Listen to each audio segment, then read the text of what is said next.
రాష్ట్రంలో intermediate public పరీక్షలు రేపటి నుంచి ప్రారంభం కానున్నాయి. ఈ మేరకు ఇప్పటికే హాల్ టికెట్లు కూడా విడుదల చేసిన ఇంటర్ బోర్డు పరీక్షల నిర్వహణకు అన్ని ఏర్పాట్లు పూర్తి చేసింది. ఆయా తేదీల్లో ఉదయం 9 గంటల నుంచి మధ్యాహ్నం 12 గంటల వరకు పరీక్షలు జరగనున్నాయి. మరోవైపు పరీక్షల పర్యవేక్షణకు జిల్లా పరీక్ష కమిటీలు ప్లానింగ్, సెట్టింగ్ స్క్వాడ్లను తనిఖీల కోసం ఏర్పాటు చేసింది.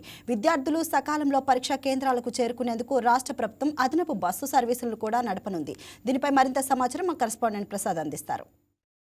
రేపటి నుంచి రాష్ట్ర వ్యాప్తంగా ఇంటర్ పబ్లిక్ పరీక్షలు ప్రారంభం కాబోతున్నాయి. ఈ నేపథ్యంలో ఏపీ ఇంటర్మీడియట్ బోర్డు పూర్తి స్థాయిలో అన్ని ఏర్పాట్లు కూడా పూర్తి చేసింది.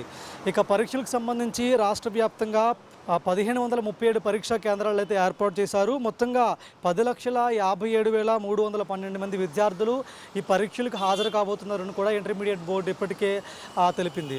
అయితే పరీక్షలు ప్రశాంతమైన వాతావరణంలో నిర్వహించేందుకు వీలుగా పరీక్షా కేంద్రాల వద్ద 144 సెక్షన్ అమలు చేస్తున్నారు. రేపటి నుంచి అంటే సోమవారం నుంచి ఇంటర్మీడియట్ మొదటి సంవత్సరం పరీక్షలు ప్రారంభమవుతాయి. మంగళవారం నుంచి ఇంటర్మీడియట్ సెకండ్ ఇయర్ పరీక్షలు ప్రారంభమవుతాయి. ఉదయం 9 గంటల నుంచి మధ్యాహ్నం 12 గంటల వరకు అయితే పరీక్షలు అయితే జరుగుతాయి. సో పరీక్షా కేంద్రాల వద్దకు ప్రతి ఒక్కరూ కూడా 8:30 చేరుకోవాలని చెప్పేసి కూడా అధికారులు చెప్తున్నారు.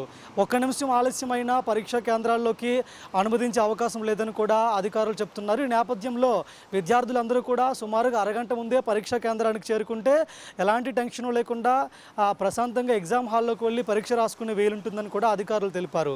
దీంతోపాటు రాష్ట్ర వ్యాప్తంగా అన్ని పరీక్షా కేంద్రాల వద్ద కూడా భారీ స్థాయిలో పోలీసు బందోబస్తులు కూడా ఏర్పాటు చేస్తున్నారు.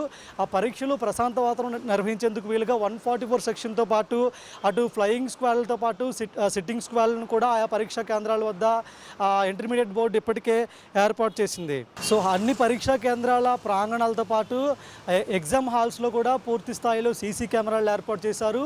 ఆ పటిష్టమైన నిఘా మధ్యలో పరీక్షలు జరుగుతాయని కూడా ఇంటర్మీడియట్ బోర్డు ప్రకటించింది. దాంతోపాటు విద్యార్థులు ఎవరు కూడా స్మార్ట్ వాచ్లు కానీ స్మార్ట్ ఫోన్లు కానీ క్యాలిక్యులేటర్ కానీ పరీక్ష హాల్లోకి క్యారీ చేయకూడదని కూడా ఇంటర్మీడియట్ బోర్డు పూర్తి స్థాయిలో వివరించిన పరిస్థితి అయితే ఉంది. ఇది పరిస్థితి.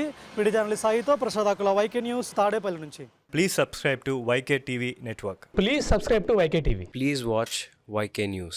Don't forget to subscribe YK News channel.